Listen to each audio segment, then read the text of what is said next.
지금까지 우리는 예수님이 이제 십자가를 지시기 바로 전날 다락방에서 제자들과 함께 이야기하는 내용을 요한복음 14장 1절부터 지금까지 쑥 살펴보고 있습니다. 그리고 이제 이 16장 다락방 강론이 이 마지막 끝나는 이 16장도 이제 우리가 다 정리하고 31절, 32절, 33절 세 절이 남았습니다. 그래서 오늘은 31절과 32절을 살펴보고 다음 주에는 33절을 살펴볼 예정입니다. 그래서 31절과 32절을 들어가기 위해서 우리들이 원문을 좀 직역을 하고 살펴보도록 하기로 하겠습니다. 그러면 원문을 띄워드리겠습니다.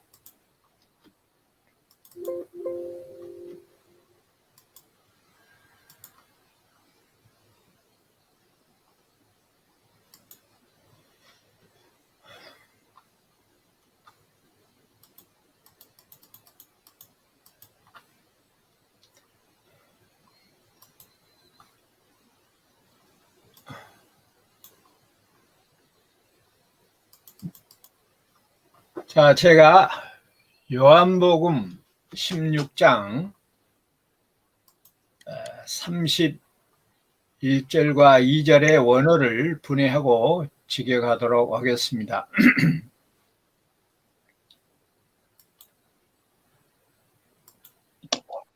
화면에 나타나 있는 요한복음 16장 이 31절 첫 단어가 아페크리데라고 되어 있습니다. 아페크리데. 이 아페크리데라는 말은 이 아포크리노마이라는 말에서 온 동사인데 여기 직설법 과거 수동태 3인칭 단수로 그렇게 표현되어 있습니다. 그래서 그가 3인칭이니까 그가 대답했다. 과거니까. 누구에게 대답을 했는가? 아우토이스. 그러죠? 아우토이스. 아우토스의 3인칭 복수입니다. 3인칭 복수 이역격이니까 그들에게 그렇게 번역이 되어 있습니다. 그러니까 그들에게 그가 대답을 했다는 이야기죠. 자, 마지막 세 번째 단어를 보니까 예수스라고 되어 있습니다. 우리가 잘 아는 지저스 크라이스트, 예수 그리스도를 지금 말하고 있습니다. 그러니까 예수 그리스도 그가 그들에게 대답을 했다. 이렇게 번역이 됩니다. 그러니까 여기가 헬라어나 히브리어 성경 언어의 동사 끝에는 항상 뭐가 붙어 있다고 했어요? 인칭 변화가 붙어 있다고 그랬어요. 근데 이것이 현재냐 과거냐 미래냐에 따라서 이 또 인칭 변화가 달라져요. 그래서 그것은 여기서 설명하는 것을 마치기로 하고 생략하기로 하고 첫 문장이 그가 누구예요? 예수 그리스도예요. 예수 그리스도 그가 그러죠?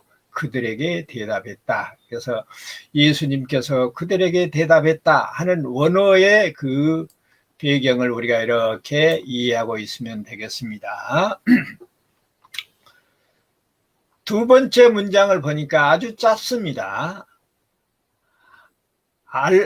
RT라고 되어 있어요. RT라는 말은 이제 형용사인데 이제는 영어의 now하고 같은 형식인데 이제는 자 피스 투의 태라고 되어 있어요. 자, 요거 피스지요. 피스 튜의 태. 전부 읽을 수 있겠죠. 그래서 악센트가 여기에 있으니까 피스 튜에테라고 있습니다. 그래서 여기 이제는 믿느냐 그랬어요. 너희가 믿느냐 그랬는데 이 마침표하고 쉼표가 합해진 이 끝처리의 부호가 헬라어로는 물음표입니다. 그래서 너희가 믿느냐, 이제는 너희가 믿느냐 이렇게 번역이 됩니다. 그래서 요한복음 16장 31절에는 예수님께서 그들에게 대답을 하셨는데 뭐라고 대답을 했냐 그러면 대답하고 있는 것이 아니라 오히려 뭐하고 있어요? 묻고 있어요. 아주 재밌는 지금 문장이 한 문장 안에서 서로 상반되게 표현되고 있는 것을 우리가 잘 알아야 돼요. 그 이유는 이제 좀 이따가 설명하기로 하고요. 예수님께서 대답하는데 그 대답이 무엇으로 나타나요? 질문으로 나타나요. 그러니까 이 질문은 질문을 위한 질문이 아니라 대답을 위한 질문이라는 것을 염두에 두고 우리가 왜 그렇게 설명을 하고 해석을 하는지를 이해하게 여기서 먼저 그것을 정리를 해 둡니다. 자, 그 다음에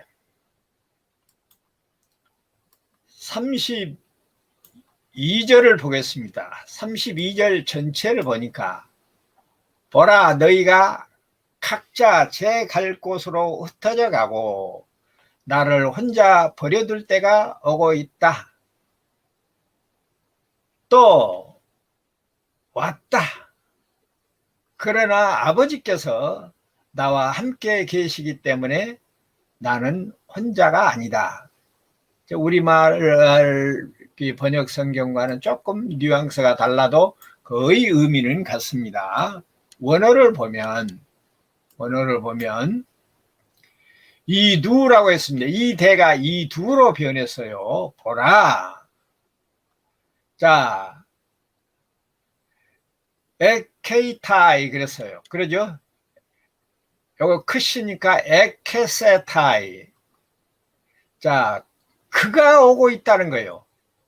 자, 엘코마이는 오다 가다라는 말이 자주 지금 나오고 있어요. 그러죠? 오다 가다라는 말이 자주 나오고 있는데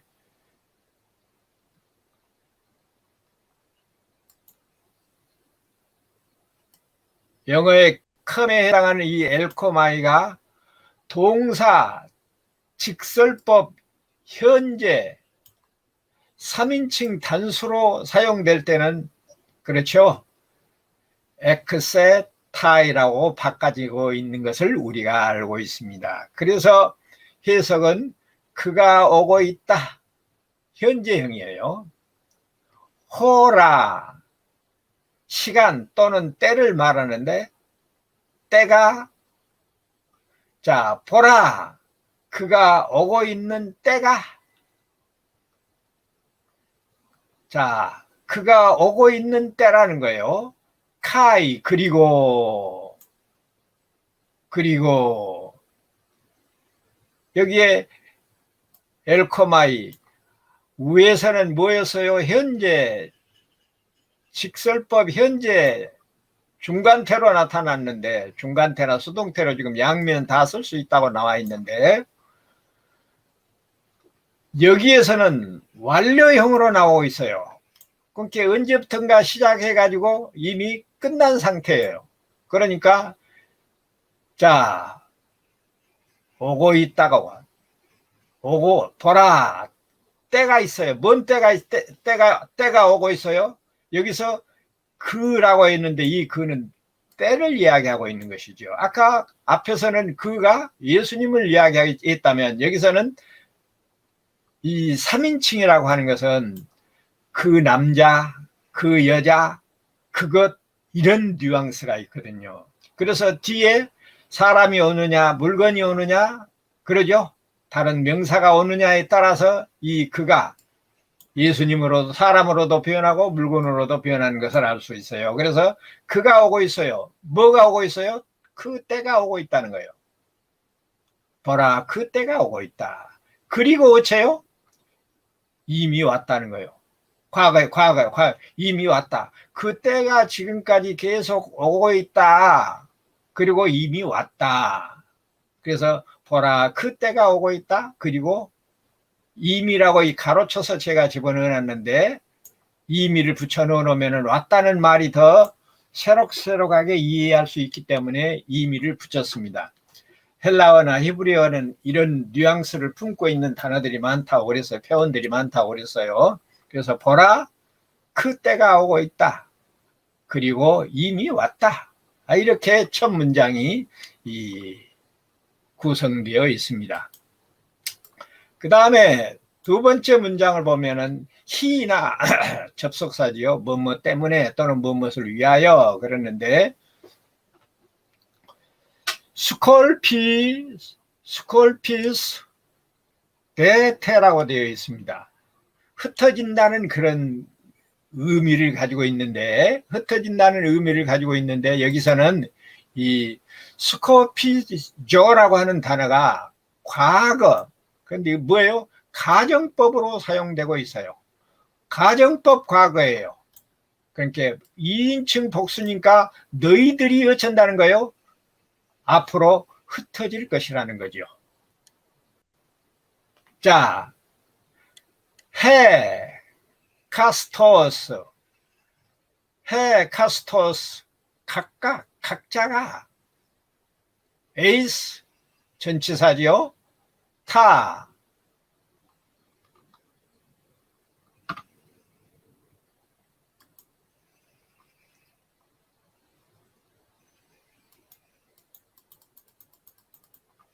자,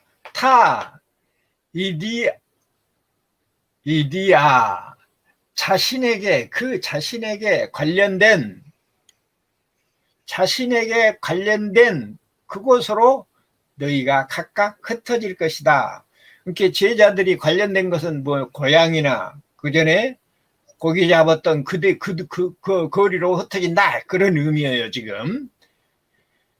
카메, 그러죠? 카메. 그리고 카고의 이 접속사, 등위 접속사로 지금 사용되기 때문에 1인칭 단수예요. 그래서 그리고 나를 목적격이니까, 그리고 나를 홀로 모노드라마 할 때 이 모노라는 말이 여기서 나온 거죠.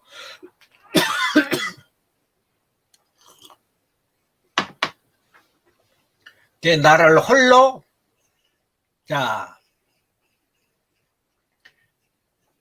아페테라고 되어 있어요. 아페테는 포기한다, 버리다, 두고 가다, 그런 의미로 사용되고 있는데, 여기서는 그리고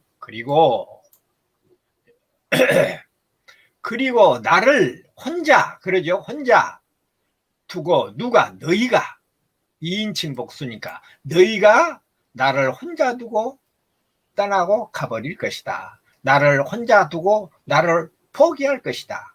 나를 혼자 놔두고 나를 포기하고 너희들이 가버릴 것이다. 지금 그런 의미로 지금 사용되고 있습니다. 32절이 좀 깁니다만은, 자, 그 다음 구절을 보니까 카이 우쿠 에이미 모노스라고 되어 있어요. 카이는 그리고 잘하는 단어이기 때문에 두 번, 세 번 설명 않고 넘어갑니다.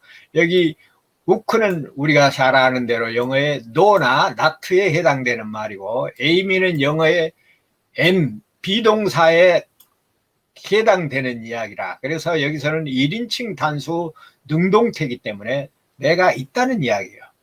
내가 있어요. 자, 카이, 그러나 내가 있다. 근데 앞에 not가 붙어 있으니까 뭐예요? 있지 않다는 거예요. 어떻게 있지 않다요? 모노, 혼자 있지 않다는 이야기. 너희들이 나를 다 놔두고 혼자 버려두고 떠난다 할지라도 나는 어째요? 혼자가 아니다. 호티, 왜냐하면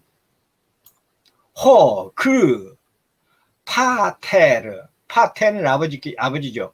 그 아버지께서, 그러죠? 이 매트는 소유격이 오면은 함께라는 의미가 되고, 목적격이 오면은 후회라는 의미로 바꿔집니다. 근데 뒤에 보니까 소유격이 오고 있어요. 그렇죠? 에고의 소유격, 나와 함께라고 지금 여기서 번역을 할 수가 있는 거예요.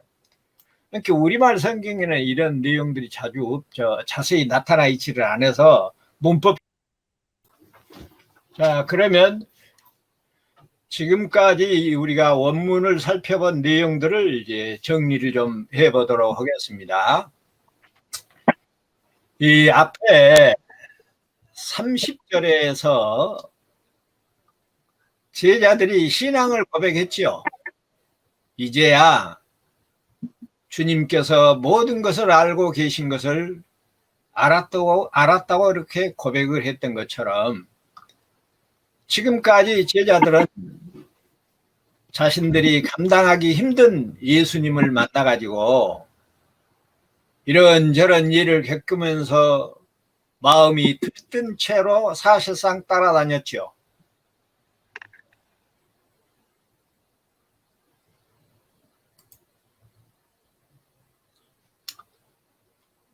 거의 잘 안 들립니까?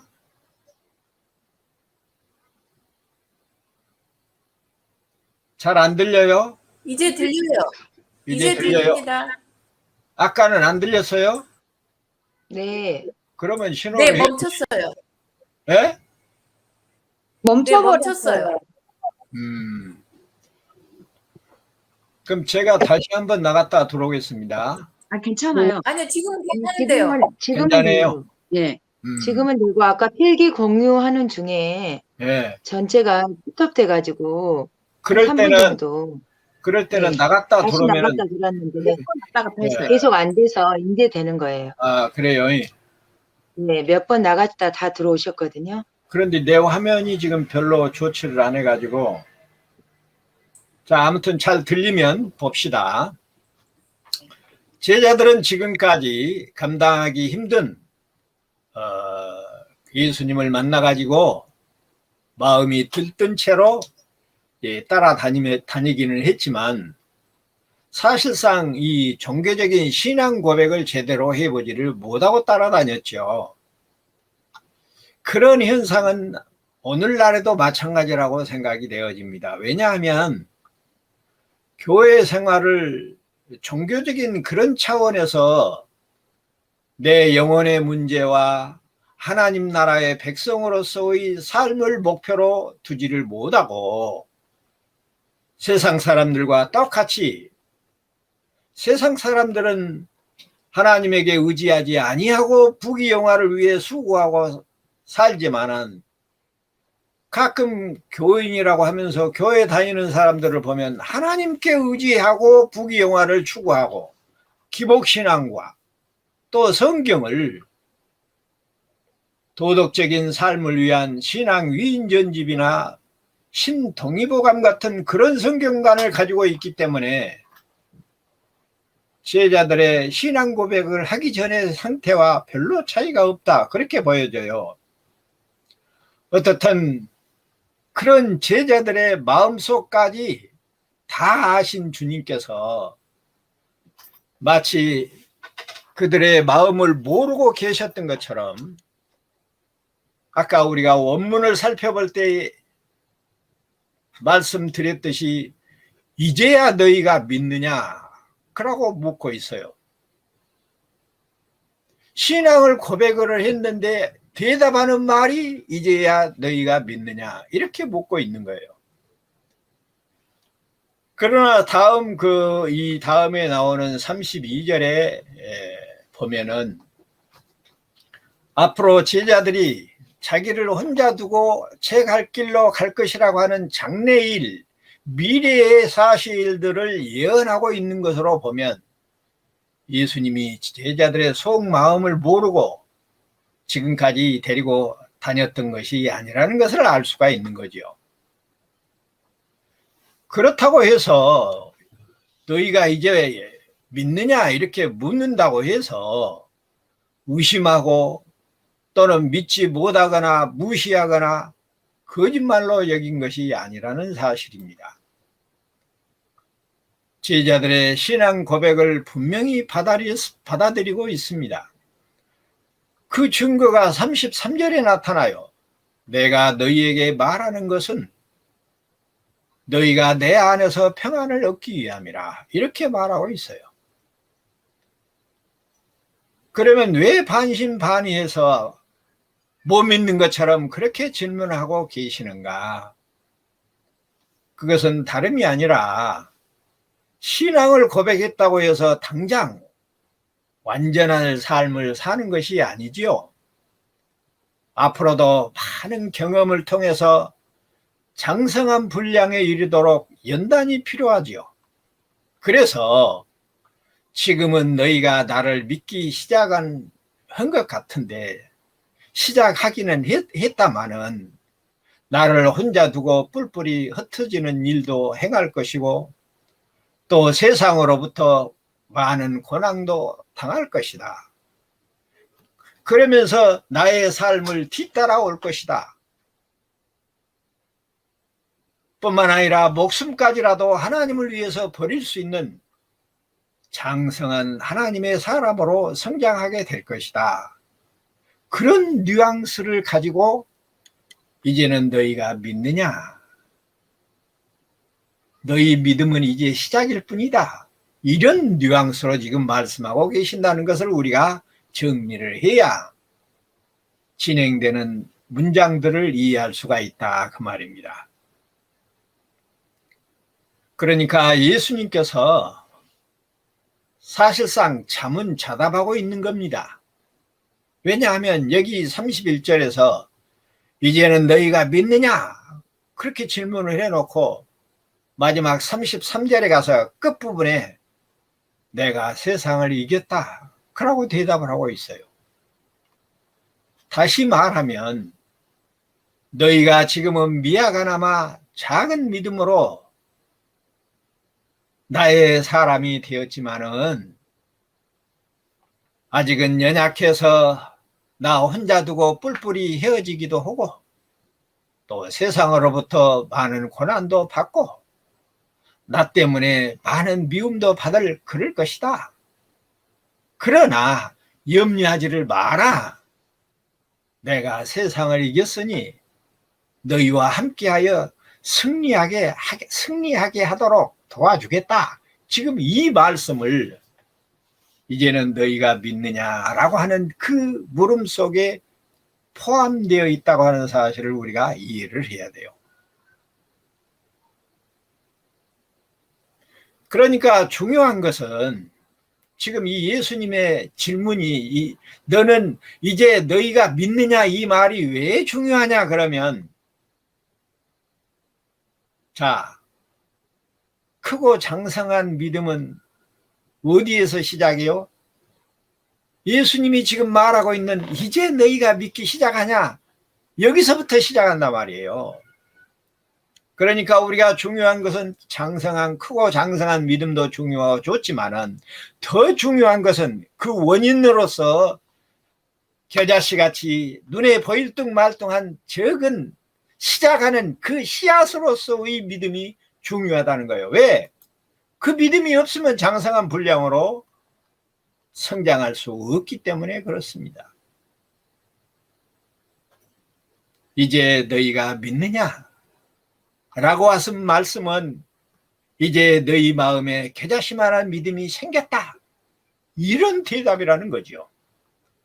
아무리 큰 나무도 씨앗이 없이는 이루어질 수 없는 모양입니다. 지금 이제는 너희가 믿느냐 이 말을 지금 해석하고 있다고 생각하면 돼요. 이제는 너희가 믿느냐 이 말은 무슨 말이라고요? 이제는 너희 믿음이 시작되고 있구나. 그런데 그 시작이 중요하다. 앞으로 일어날 일들이 많이 생략되어서 포함되어 있는 거죠. 그래서 아무리 큰 나무도 씨앗 없이는 이루어질 수가 없는 모양입니다. 그러니까 중요한 것은 아무리 적고 희미하고 긴가민가 해도 나와 여러분 안에 예수님이 계시는가? 성령이 역사하는가? 내 안에 믿음의 씨앗이 있는가? 내가 하나님의 백성으로 거듭나기는 했는가? 이 사실이 중요하다는 겁니다. 왜냐하면 그것이 사실이면 씨앗은 살아있는 생명이기 때문에 때가 되고 시간이 지나면 점점점 성장하도록 되어 있기 때문인 것입니다. 내 안에 예수님이 계신지 계시지 않는지 어떻게 알 수 있습니까? 내가 창세전에 택한 백성이기만 하면 좋겠는데 왜 땅속에 씨앗이 묻혀있는 상태라고 보고 언젠가는 그 씨앗이 땅을 뚫고 일어나는 것처럼 내가 창세전에 택한 백성이기만 하면 때가 되면 하나님이 나를 부르시고 믿게 하실 것이기 때문에 내가 택함을 받았는가 안 받았는가 그걸 어떻게 알아요? 어떻게 볼 수 있습니까? 사랑하는 광주 요나교회 성도 여러분, 이 시간에 나와 여러분이 창세전에 택한 백성인 것을 확인합시다.